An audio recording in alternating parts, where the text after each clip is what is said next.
आखिर क्यों government exams में कुछ ही लोग सक्सेसफुल हो पाते हैं और बाकी के स्टूडेंट्स एग्जाम्स के इन्फिनाइट लूप में फंसे रह जाते हैं, और इस चीज़ का सॉल्यूशन क्या है? तो इस वीडियो में इसी बारे में बात करेंगे। तो वीडियो को 1.5x पे देखना ताकि तुम्हारा टाइम भी सेफ हो। शुरू करते हैं बिना किसी बकवास के। जैसा कि आपने देखा ही होगा कि लोगों को कंपटीशन एग्जाम्स के लूप में फंसाया जाता है। लाइक किसी ने फर्स्ट अटैम्प्ट दिया, फेल हो गया, वो सेकेंड अटैम्प्ट दिया, उसमें भी फेल हो गया, थर्ड अटैम्प्ट दिया, उस पर भी फेल हो गया। फिर भी उसको मोटिवेट किया जाता है, टीचर्स उसको अपना कोर्स चिपकाते हैं, चीज़ें होती रहती है। फिर उसने चौथा अटैम्प्ट दिया, उसमें भी नहीं हुआ, पाँचवा दिया, छठा दिया, सातवां, कंप्लीटली फेल होते जा रहा है, नहीं हो पा रहा उससे। और इसके बाद भी उससे बोल रहे हैं कि तुम अपने अटैम्प्ट ख़त्म करो, कोई दिक्कत नहीं है, सब तुम सिलेक्शन ले लोगे। उनका एक्चुअल में प्रॉफिट तो उनका ही हो रहा है। तो मतलब तुमको एक कंपटीशन एग्ज़ाम के रेट रेस में डाल दिया जाता है कि जब तक तुम्हारे अटैम्प्ट ख़त्म नहीं हो जाते तुम देते रहो, तुम्हारा सिलेक्शन होगा। तो इस चीज़ का सॉल्यूशन यही है, क्या तुम अपने लिए एक बैरियर सेट करो, एक लिमिट बनाओ अपने लिए। यहाँ लाइक मेरे 3 से 4 या फिर 4 से 5 जितने भी है, 4 से 5 इनफ रहते हैं, या फिर 3 से 4 मोर देन इनफ है मेरे हिसाब से। इतने attempt they low.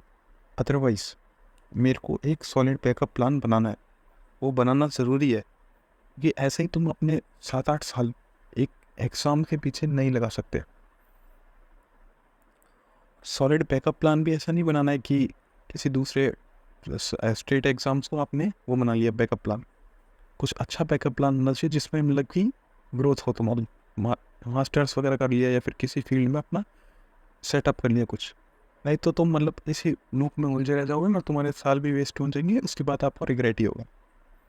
After the age of 25 and 26 you have to think like a man. फिर वुमेन अगर लड़कियाँ दिख रही हो तो नॉट लाइक ए बॉय और a girl, you have to take responsibilities of your life in the near future. तुम्हारे माता पिता तुम्हारे सामने एज बढ़ रही है उनकी, और तुम उनके लिए कुछ नहीं कर पा रहे हो। तो उस टाइम पे तुमको उनको फाइनेंशियली हेल्प करना चाहिए। उस टाइम पे तुम उनसे फाइनेंशियली हेल्प ले रहे हो तो वो बहुत दिक्कत देने वाली बात है।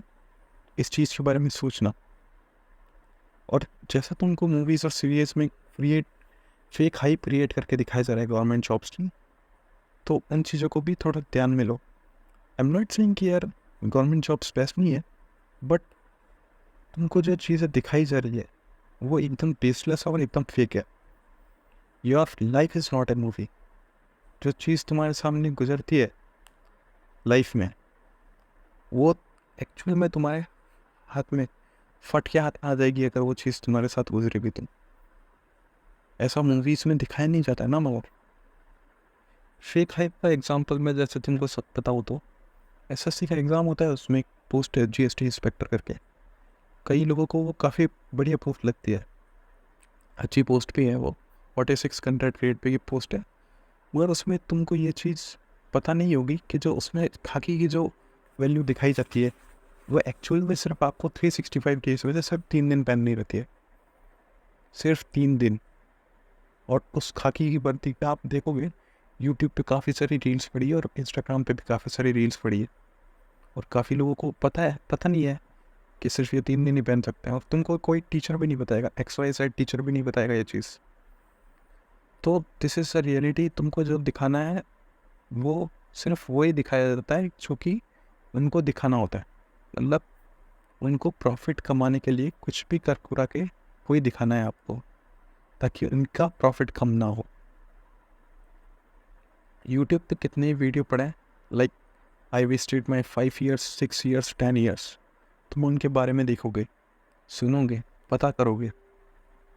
जो मास्टर बने फिरते हैं ना, मतलब मोटिवेशन पहनते फिरते हैं, शायरिया पहनते फिरते हैं, उस टाइम पे किसी का कुछ नहीं आता है याद में, अकेले ही वो बंदा उस चीज़ से लड़ता है, कोई उसे काम नहीं आता। और जो सिचुएशन आती है वो सो खुद को हैंडल करनी पड़ती है। 7-8 अटैम्प्ट के बाद जो एक्चुअल रियलिटी उसको खुद अपने ऊपर गुजरनी पड़ती है। तुमको हर चीज़ ग्लोरीफाई करके दिखाई जाती है। ये सब इसलिए किया जाता है क्योंकि एक इंडस्ट्री सेटअप हो जिसका सोल एम यही होता है कि टॉपर्स का फेस यूज़ किया, उससे उनकी मार्केटिंग। और जो एवरेज बच्चे हैं जो सिलेक्शन मतलब कि एडमिशन लिए, उनको अपना प्रॉफिट कमा के दे उनको, उस कंपनी का या फिर इंडस्ट्री का।